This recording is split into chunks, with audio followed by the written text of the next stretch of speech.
Bonjour mes chers élèves. Pour la séance d'aujourd'hui, on va voir une nouvelle leçon de lecture concernant l'unité didactique 5, semaine 2. Maintenant, on y va ensemble pour découvrir le texte de la page 145. Tout d'abord, je vous invite à regarder les illustrations et de relever le titre, les références et d'émettre des hypothèses. Comme vous voyez, il s'agit d'un enfant au milieu de la forêt, ou bien un garçon dans la forêt. Le titre de ce texte est Un petit garçon au pays des arbres. Les références, ou bien la source, ou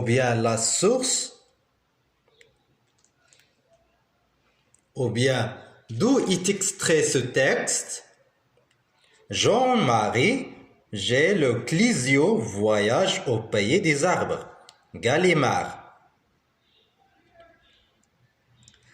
D'après le titre et l'illustration, on peut émettre les hypothèses suivantes.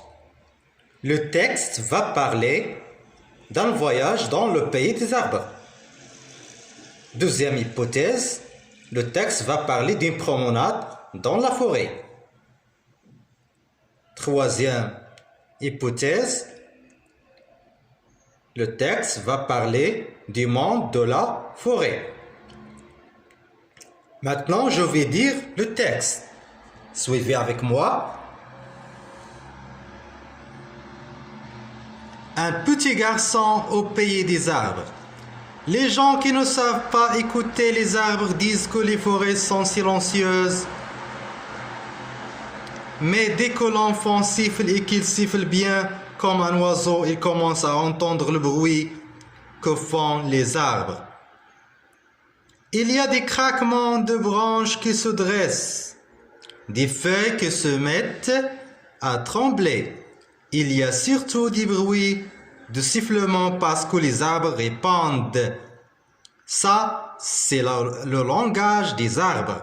Si tu ne fais pas attention, tu peux croire que ce sont les oiseaux qui sifflent.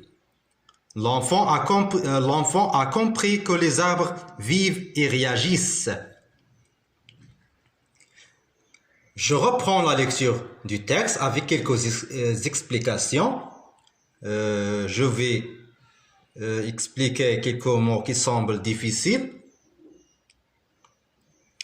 Un petit garçon au pays des arbres. Les gens qui ne savent pas écouter les arbres disent que les forêts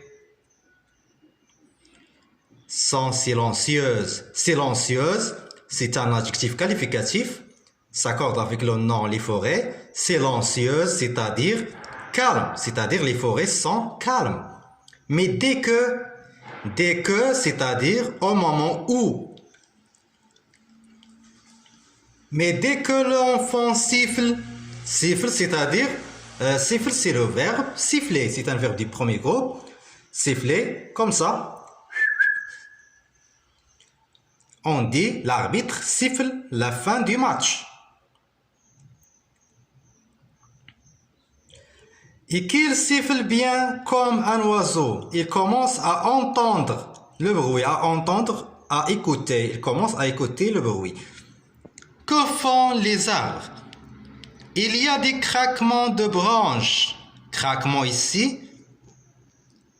Le craquement, c'est un bruit sec d'une chose qui se rend et éclate. On dit le craquement des doigts, le craquement des oreilles, le craquement des os. Deux branches qui se dressent. Se dresse, ici, c'est le verbe se dresser. C'est un verbe pronominal. Se dresser, c'est-à-dire se lever. Des feuilles qui se mettent à trembler. Des feuilles qui se mettent à trembler. Trembler ici, c'est un verbe du premier groupe. Trembler, c'est-à-dire s'agiter. C'est-à-dire, les feuilles tremblent. Quand il y a du vent, les feuilles commencent ou bien se mettent à trembler, à s'agiter. Il y a surtout des bruits de sifflement parce que les arbres répandent. Ça, c'est le langage des arbres, le langage. C'est-à-dire, les arbres ont une façon de s'exprimer, de répondre, de communiquer, de discuter. Si tu ne fais pas attention, tu peux croire que ce sont les oiseaux qui sifflent. L'enfant a compris que les arbres vivent. Vivre ici, vivre, c'est le verbe vivre. C'est-à-dire que les arbres sont vivants. Ils ne sont pas morts. Ils réagissent. Réagissent, ici, c'est le verbe réagir, conjugué au présent. Réagir, c'est-à-dire répondre, c'est-à-dire les arbres font une réaction. Ils répondent. Bien. Alors, après ce que vous l'avez suivi dans le texte, pour l'enfant, le voyage au pays des arbres était mystère et plein de secrets. Il a découvert que la forêt n'est pas silencieuse et les arbres sont vivants. Relisez le texte en respectant la ponctuation, en marquant les arrêts et en articulant clairement. Je vous invite à faire des petites recherches sur l'importance de la forêt. L'importance de la forêt. Finalement, merci de votre attention, prenez soin de vous et à la prochaine.